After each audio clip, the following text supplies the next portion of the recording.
caso Elisamar. Você se lembra, no início do ano, 10 pessoas da mesma família morreram. Agora a justiça vai começar a ouvir as testemunhas e o juiz vai decidir se os acusados vão a júri popular. Veja com o repórter do Povo, Tatuzinho. As vítimas: Elisamar Silva, de 39 anos, cabeleireira. Tiago Gabriel Belchior, de 30 anos, marido de Elisamar Silva. Rafael da Silva, de 6 anos, filho de Elisamar e Tiago. Rafaela da Silva, de 6 anos, filha de Elisamar e Tiago.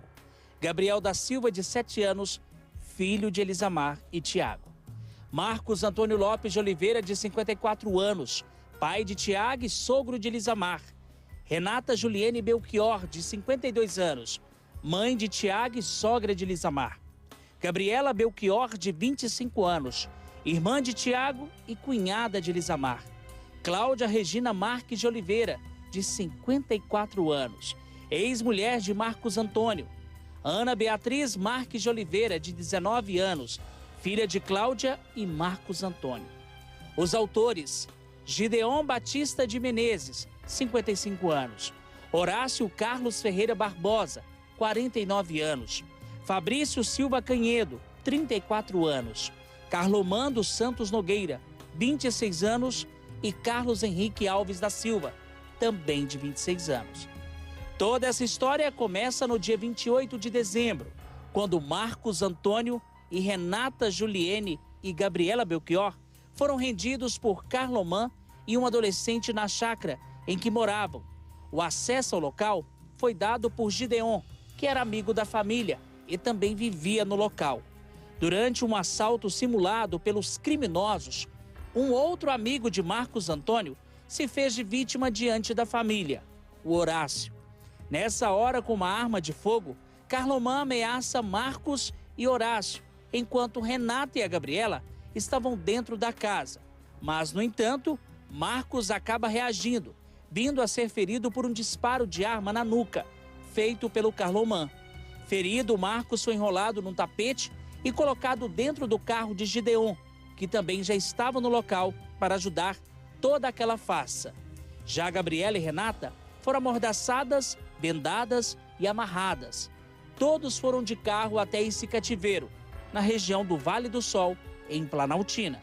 Após simularem o assalto na chácara de Marcos Antônio, tanto Marcos Antônio, bem como também Renata e Gabriela, foram todos trazidos aqui para esta casa, que fica no Vale do Sol, região de Planaltina, no Distrito Federal.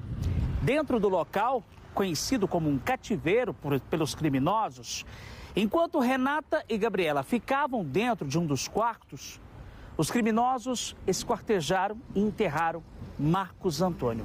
Foi nesta hora em que eles, após enterrarem Marcos Antônio, eles pegaram o celular da vítima e ali mandaram mensagem para a ex-mulher de Marcos Antônio, a Cláudia Regina, e também para a filha, Ana Beatriz. Por quê? Gideon e Horácio, como eram amigos de Marco Antônio, eles sabiam que Cláudia Regina tinha acabado de vender uma casa no valor de R$200 mil. E ali o plano continuava. Novamente, Gideon, Horácio e Carlomã iriam simular um novo assalto. Mas só que com a conversa de que eles iriam ajudar na mudança. Ali, eles planejam tudo, simulam este assalto e veja só o detalhe. Cláudia Regina e Ana Beatriz, mãe e filha, são trazidas aqui para esta casa, que funcionou como cativeiro por alguns dias. Dentro da casa, detalhe, num dos cômodos estava Renata e Gabriela, esposa e filha de Marcos Antônio. E num outro cômodo, a ex-mulher de Marcos Antônio, Cláudia, e a filha, Ana Beatriz. No dia 12 de janeiro, a PCDF afirma que Tiago Gabriel Belchior, marido de Elisamar e filho de Marcos Antônio, começou a questionar para Gideon e Horácio sobre o paradeiro do pai. Mediante a isso, o grupo criminoso decidiu antecipar o sequestro de Tiago e o restante da família. O marido de Elisamar é atraído até a chácara mais uma vez pelo celular do pai, que estava na posse de Gideon e Horácio. Na chácara foram Tiago, Elisamar e os 3 filhos. Um papel com o que deveria ser escrito na mensagem foi encontrado no cativeiro. Com a família inteira atraída, mais uma vez os criminosos decidiram simular um assalto. Dessa vez, o menor de idade não quis participar. Por isso, Carlos Henrique, conhecido como Galego, foi chamado para ajudar no crime bárbaro. Mais uma vez, Carlomán rende as vítimas, momento em que Gideon e Horácio também fingem ser assaltados. Num prazo rápido, Tiago é amordaçado e amarrado para ser levado ao cativeiro. Já Elisamar e as crianças foram colocadas dentro do carro da cabeleireira e levados para a GO 436, em Cristalina, onde mãe e filhos foram mortos e o veículo queimado. Após tirarem a vida da cabeleireira e dos filhos, os criminosos voltam ao cativeiro, pegam Renata e Gabriela, as levam de carro até a BR-251, em Unai, região noroeste do estado de Minas Gerais. Segundo a PC Mineira, assim como Elisamar e os filhos, os acusados também mataram mãe e filha e queimaram o veículo com as duas dentro. Nós já estamos num outro ponto da região administrativa de Planaltina, que é o núcleo rural Santos Dumont. Não completou nem um ano dessa chacina que aterrorizou e assustou todos os moradores do DF e que teve repercussão no Brasil e no mundo afora. Veja só, o local hoje, onde nós estamos, vocês vão lembrar muito bem. Foi aqui que Carlomán e Horácio, eles trouxeram as vítimas, Tiago Belchior, Cláudia Regina e Ana Beatriz. Aqui numa madrugada, os dois, armados com facas, eles mataram as vítimas e uma por uma foi enterrada numa espécie de cisterna, uma fossa desativada. Inclusive, para não levantar as suspeitas nos vizinhos aqui deste setor de chacras, os criminosos misturaram cal em meio à terra. Hoje o detalhe da notícia é que, veja só, o local onde os corpos foram encontrados virou uma usina para a questão de instalação de placas solares. Hoje, antes aqui não tinha esse muro.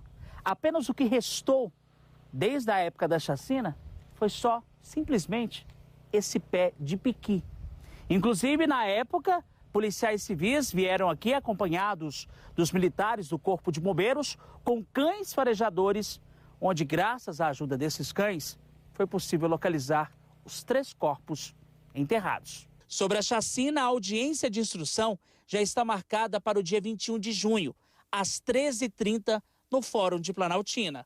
Ali serão ouvidas as testemunhas da acusação, testemunhas da defesa, serão feitas acariações que se fizerem necessárias, esclarecimentos dos peritos e eventuais reconhecimentos também acontecerão nessa audiência e, ao final, ao cabo dessa audiência, teremos o interrogatório dos acusados. Findando-se essa fase, nós teremos 2 possibilidades. Abrir-se-á a fase de requerimentos, né, onde se foi apurado aí, por exemplo, a necessidade de oitiva de outra testemunha, nos exatos termos do artigo 189 do Código de Processo Penal, a defesa, a assistente de acusação ou até mesmo o Ministério Público poderá requisitá-la. E temos a possibilidade também do aditamento à denúncia, né? Aditamento à denúncia feito pela acusação. Porque nesse momento é que se vai apurar o que de fato aconteceu e pretendemos uma pena à altura da gravidade da conduta delitiva praticada por esses acusados aí.